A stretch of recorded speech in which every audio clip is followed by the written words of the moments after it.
এই মুহূর্তে যে কাজটি দেখছি সেটি হচ্ছে সিঙ্গার কোম্পানির 32 ইঞ্চির একটা মাদারবোর্ড। আর এই মাদারবোর্ডটি হচ্ছে সামনে থাকা এই এলইডি 32 ইঞ্চির এলইডি।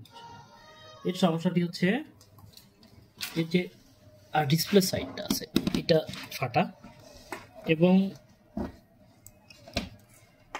মাদারবোর্ডটা আমার কাছে যখন আসার পরে এইখানে 12 ভোল্ট দিয়ে চেক দেওয়া আছে দেখছি, আর এই কাপলারটা একদম ওপেন হয়ে গেছে। এখানে 431 ভেরিয়েবল যেটা জেনারেটর থাকে এটা ওপেন হয়ে গেছে, এবং পাওয়ার একদম এবং এরপরে এটা ব্যাকলাইট সেকশনের জন্য এখান থেকে এটা কানেকশান করা ছিল বলছে এই যে টেকনিশিয়ান নিয়ে এসেছে। তো ফ্রেন্ড, আমরা এই ধরনের একটি বোর্ড পূর্ণ রিপেয়ার প্রসেস দেখব এবং করা যায় সেটি আজকে ভিডিওতে বিস্তারিত দেখানোর চেষ্টা করব। ফার্স্ট কোনো শর্টেজ ইস্যু থাকে তাহলে এই রিডিংগুলো দেখে আমরা মোটামুটি জাজ করতে পারি কোন জায়গা কোন পজিশনে কি রিডিং হবে। আমাদের ট্রেনিংয়ে বিস্তারিত দেওয়া থাকে যাতে যে কোনো বোর্ডকে খুব সহজে অ্যানালাইজ করা যায়। তো ফার্স্ট আমাদের দেখছি যে পাওয়ার সেকশনটা প্রবলেম আছে। পাওয়ার সেকশনটা আমরা কীভাবে স্টেপ বাই স্টেপ রিপেয়ার করি। ফার্স্ট পজিশনে পাওয়ারের টেস্টিং পয়েন্ট মোটামুটি ফাইন আছে, মসফেট পজিশন ওকে আছে। এটা হচ্ছে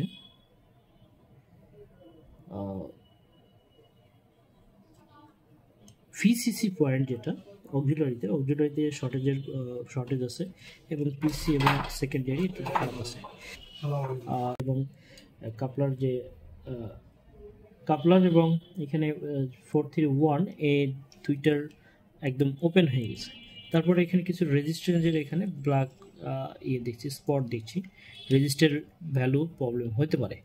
তো ফ্রেন্ড, আমরা প্রথমে কি করব, এটা পিডব্লিউএমআইসি, পিসি এবং TL 431 অরিজিনালটা দিয়ে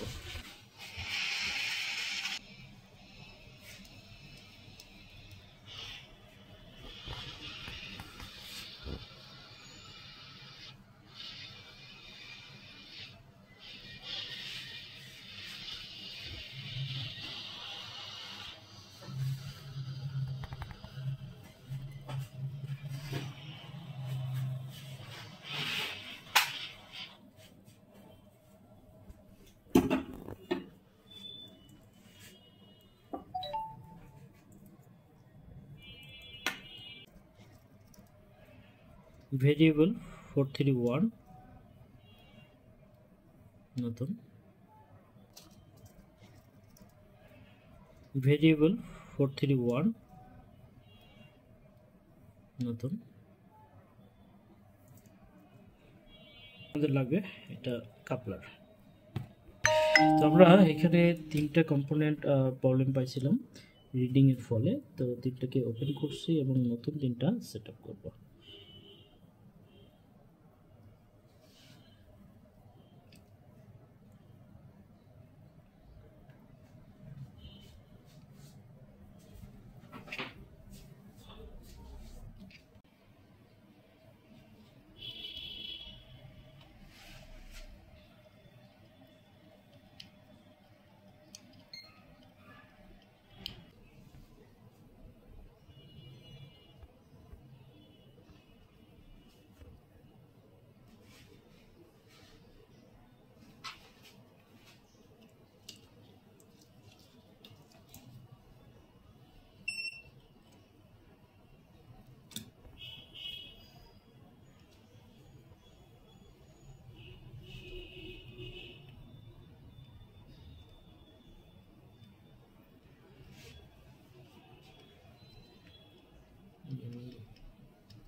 পারফেক্ট পাচ্ছি, এবং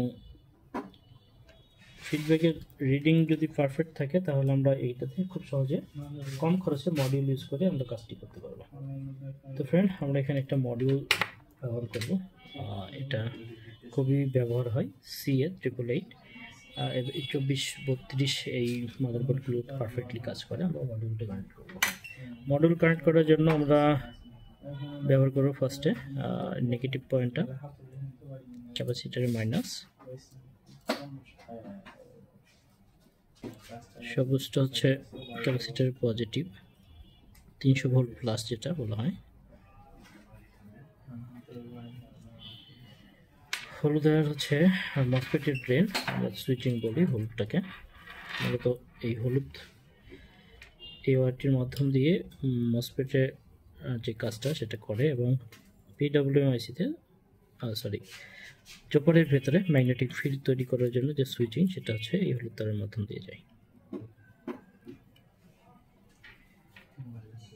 রেড ওয়্যারটা হচ্ছে ভিসিসি, যেটা অক্সিলারিতে ব্যবহার হয়, অক্সিলারি টায়ার ব্যবহার করবো VCC.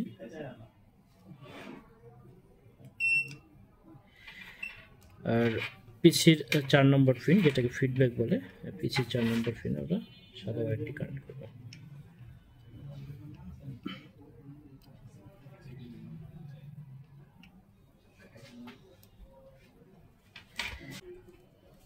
First test okay, second stage okay. Particularly primary সাইডের যে রিডিং আসা দরকার সেটা পার্টিকুলার আসে, এবং সেকেন্ডারি যে সমস্যাগুলো ছিল সেগুলো কানেক্ট করছি, এবং আমরা দেখবো যে এটা প্রপার 12 ভোল্ট তৈরি হচ্ছে কিনা। আমাদের প্যানেলটি যেটি ব্রোকেন ছিল সেই প্যানেলটি সেট করছে সামনে, প্যানেল সেটিং চলছে।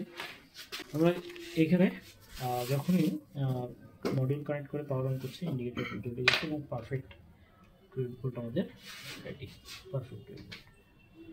তো ফ্রেন্ড, আমরা মেন ভোল্টেজ যেটা 12 ভোল্ট প্রবলেম ছিল সেটা ওকে হয়ে গেছে। স্ট্যান্ড বাই রিলিজ করে দেখব। স্ট্যান্ড বাই রিলিজ, আমাদের ব্যাকলাইট ভোল্টেজও হয়ে যাওয়ার কথা 47 ভোল্টে 47 ভোল্ট, তার মানে ব্যাকলাইট ভোল্টেজও রান হয়ে গেছে। তো আমাদের মাদারবোর্ডে যে ফল্টটি ছিল, পাওয়ার সেকশন ফল্ট, একদম ওপেন হয়ে গেছিলো, কাজটি সঠিকভাবে রিপেয়ার হলো। আমরা এটিকে প্যানেলটি যে ব্রোকেন প্যানেল ছিল সেটার অবলিক একটি প্যানেল আমরা সেটিং করছি, এবং পূর্ণভাবে একটা ছবি তৈরি করে দেখানোর চেষ্টা করব।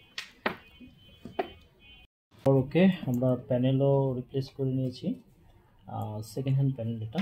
আর ব্যাকলাইট সেকশনের জন্য ব্যাকলাইট লাইন সেট আপ দেবো।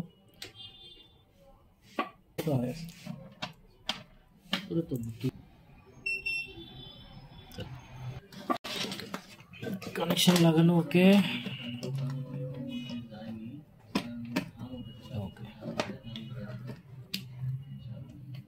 মডিউলটি আমরা পরে সেট আপ করছি।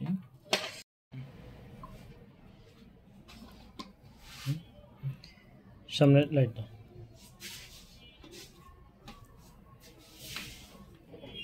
পাওয়ার অন করা হচ্ছে, রেডি ইন্ডিকেটর ওকে।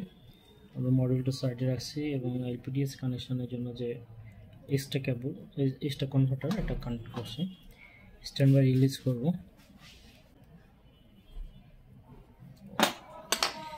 স্ক্রিন চলে আসছে, দেখতে পাচ্ছি ব্লু স্ক্রিন এবং নো সিগন্যাল। ওকে, সফল একটি কাজ দেখলাম কিভাবে একটা ব্রেডবোর্ডকে আমরা স্টেপ বাই স্টেপ রিপেয়ার করতে পারি।